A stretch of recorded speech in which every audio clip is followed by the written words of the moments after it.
Jap. Apa hal kau nangis? Saya broken lah. Broken? Aduh, apa hal kau broken? Banyak kali dikecewakan oleh cinta manusia. Sakit tu. Hari jadi kau bila? 14 Januari. 14 Januari? Ya. Jom kita tengok sama-sama.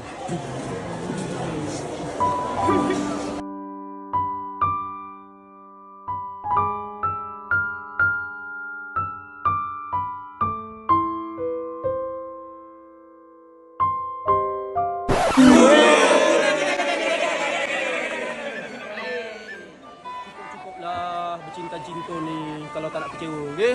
Faham? Dapatkan buku Tuhan aku ni semua.